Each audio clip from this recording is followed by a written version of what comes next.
When men too old, infirm, or otherwise incapable of service enlisted to join the Cusped Kingdom's war against the Anacreon revolt, Lord Richard de Leon lightheartedly suggested to his brother that the crown give them a crossbow and send them to war. King Matea took the idea all too seriously, and the regiment of kingdom archers was born. Many of these crossbowmen are middle-aged peasants attracted by promises of a soldier's salary for their families, and though they have little combat training, their experience in crafts, trades, and manual labor makes them excellent frontline engineers. When facing an attack, they work together to deploy well-timed volleys against individual enemies on the battlefield. But if caught alone, their light armor offers them little protection against all but the weakest assailants. Greetings, Realm Lords, COR Bricks here, and today we're going to be looking at our first non-heroes in the Circle of Realms, and these are the Cusped Kingdom's Kingdom Archers. These 8 crossbowmen make up most of the Kingdom players' starting units in the Circle of Realms, and they are about as basic as it gets. They have a base attack of 1, making them some of the weakest units in the game offensively, but we will see that they've got a few abilities and tricks up their sleeves that allow us to take the 8 of these and make them into a capable fighting force when necessary. Taking a closer look at them, we can see that all 8 of these guys come from set 851499, the Knights Kingdom 2 chess set, which basically served as an army builder for my first 2 factions in this game. Really, aside from swapping out of the heads on these figures, I didn't make any changes between them and the original versions from the set. If we do spin him around though to the backside, we can see that I have a very faint number written on his back, and that is just to distinguish him from the other 7 Kingdom Archers on his sheet. Now it's very faint because I haven't gone over it. I have a plan. I think I would like to buy a set of stamps and stamp a much more professional looking number onto his back, but I haven't gotten around to doing that yet. So for now, he just looks like this. Kingdom Archers only have 1 piece of armor on them, this standard issue helmet, which protects against 6 blunt damage. Blunt damage is one of the least common attack types in COR, so this is going to be one of the first things a Kingdom player is going to want to change out on these archers if they get a chance. They're also armed with a sub-standard Kingdom crossbow, which only grants a weapon attack of 2 piercing damage, which again is weaker than crossbows you can find on the battlefield in the Circle of Realms. Kingdom Archers are scouts, which means they are not affected by the penalties of Knight, which is kind of a rare perk for a starting unit. But if we look closely at their base stats, we can see why this bonus doesn't mean too much for the Kingdom Archers. If we combine their weapon attack with their base attack, then we get a maximum damage of 3, which is among the weakest attacks you can do in the Circle of Realms. It also means that they're vulnerable to being dismembered if they get caught in a melee fight. They will not be able to deal damage without being in a very risky situation. Their precision rating is 2, which means they will do critical hits very frequently, but with an attack of 3, a critical hit doesn't really mean too much coming from a Kingdom Archer. They do have a range of 5, meaning that they can shoot an enemy figure who is 5 spaces away. So if I put this Shadow Conscript over here, he is still in range of, 1, 2, 3, 4, 5. He's in range of most of these archers still. So they can deal damage from quite a ways away, but their movement of 3 means that they're going to be very slow if they need to get away from an enemy attacker. They can only move 3 spaces, and if you want to give them more armor on their chest armor, that's going to slow them down to a movement of 2, which is going to make them very, very slow.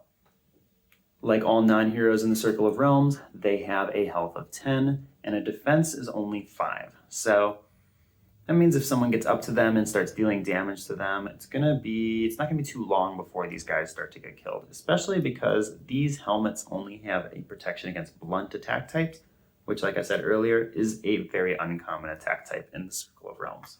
The key takeaway from these stats as a whole is that our Kingdom Archers are not going to be very good combatants if they're going toe-to-toe in a fight, especially one-on-one in a fight. But they do have a number of abilities that make them quite useful on the battlefield still, especially in the early game, but even in the late game too, thanks to their arrow volley ability. The first thing we see just from looking at them is that there are 8 of these guys. That's a lot of units on a single unit sheet. That's a lot of units to start off with, so it gives the Kingdom player an extra edge when they're going around and gathering resources in that early game. Looking at their actual abilities, we can see that the Cusped Kingdom Archers are builders, which means that they are essential for advancing the technology and structures of the kingdom player. And they also have a lesser repair ability, which allows them to basically heal buildings in a very passive manner. As long as they're standing on them at the end of every round, that building will remove 2 damage. Now, having this many units at once wouldn't necessarily be useful, but thanks to their motivated peasantry ability, you can go with 6 of them in a single turn instead of the standard 3 non-heroes and 1 hero turn. So basically, instead of moving 4 units on the battlefield, you can move 6 units on the battlefield, which at the beginning of the game, when you're in a rush to go gather as many resources as you can, that can be very handy. Now, last but not least, Kingdom Archers have one special attack that can make them quite deadly on the battlefield. So if I take a bunch of these guys away, oops, took the board away too. There we go. If I remove, and get us down to just 1 Kingdom Archer here, and we have a Kingdom Archer against our Shadow Conscript. Now, this Kingdom Archer only has an attack of 3 damage in total, 1 base and 2 from the weapon. That is not going to get through most defenses, even without enemy armor. And if the enemy has armor, you're not going to hurt them at all. But their special attack, Arrow Volley, allows them to combine their attack with other Kingdom Archers who are attacking too. So say we have 2 Kingdom Archers shooting this Shadow Conscript. Instead of rolling those attacks separately, we can roll 1 big attack. It's going to have a base attack of 2, and it's going to have a weapon attack of 4. So a total damage of 6 instead.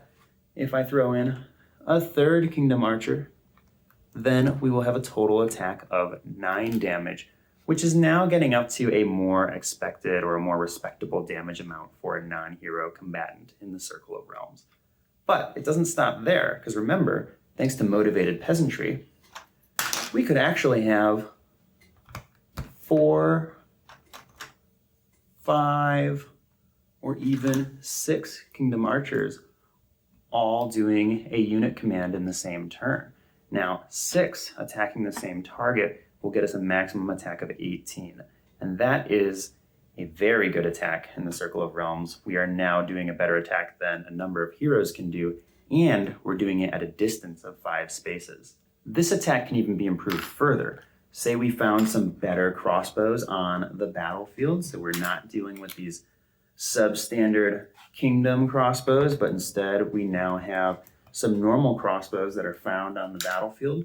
Then those individual weapons are going to increase the damage from our crossbowmen or from our archers that are holding them. So the damage cap can go higher. If you find a longbow on the battlefield, it can go up. And since the only real requirement is that we have a piercing attack type and a weapon range of 1 or higher, then that means that they can even fight with spears and do this attack with spears as well. So you can mix and match different weaponry and you can really get a heavy hitting attack out of these Kingdom Archers. There are some limitations to this attack. It can't score critical hits, and if we have pre-rolled bonuses going on with these Kingdom Archers, like that one provided from King Mateo, that bonus applies to the entire overall attack. So we don't add +1 for every single archer, we add +1 to the overall attack. But even so, we can definitely get up to an attack that's capable of one-shotting a everyday unit like a Shadow Conscript, or even some heavier hitting units we can take out from a distance with this as well. Just keep in mind that every time you do a volley like this, you won't really be able to use any other units during that turn, so it limits their effectiveness on the battlefield. Plus, since you're facing off against an actual other human player, they are not likely to walk a vulnerable unit directly into a volley without some sort of a plan for dealing with it, unless they're just hoping to get lucky. Now, with all that said, there's one more thing about the Kingdom Archers, one more drawback about them that's not obvious from looking at them or looking at their unit page, and that has to do with their tech tree. If we look at the tech tree for the Cusped Kingdom, we'll notice that Kingdom Archers are not produced until way down at the bottom of that tech tree. That is because they are made from a building that can only be built at Tech Age 4. Because of that, you're going to want to keep these Kingdom Archers very safe.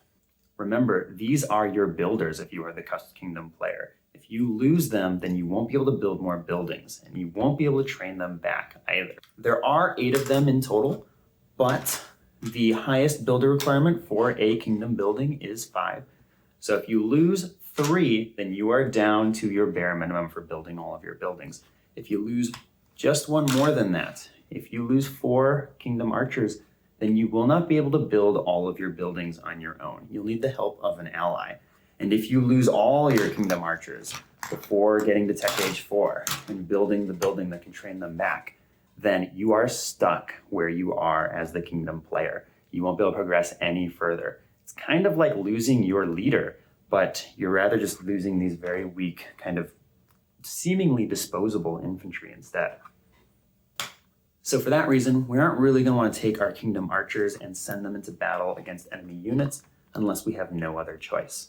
These are excellent defensive units, but even after that initial early game phase where you are grabbing resources, you probably don't want to be running around with them and picking things up because enemy units can come in and kill them very easily. And if you lose too many, you won't be able to build all of the cool units that the Cusped Kingdom can make. And we will show off more of those units and those buildings in our next episode. If you want to check that next episode out, please remember to subscribe, hit that bell icon so that you get notifications when I release it, and please like this video as well. In the meantime, my friends, be well, be happy, be healthy, and I will see you next time here in the Circle of Realms.